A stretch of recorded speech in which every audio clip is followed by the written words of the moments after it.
Mao di ang gitawag ni siya og guava apple kay ang guava pormag apple.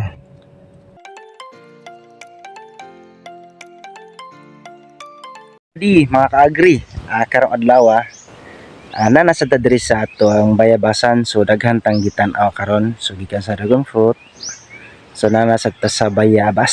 So ang atong mga bayabas medyo tagas-tagas na siya, so ato siyang pangkatingan. So makita ninyo, labong kayo ang atong bayabas, then nasa tibong nga diri. Yan, so atong bunga, so mo ni gaba apple gini siya, kamura na siya apple og forma. So isa pa sa tanawon ng atong bayabas. Let's go.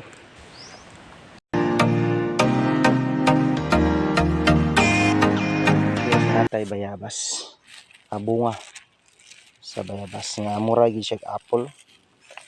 Kay mura siyang porma pug apple, no. So mo ni atong kuan og similya. So ito ni similyahon. So guwapa kayo. Dagko. Ito ang bayabas.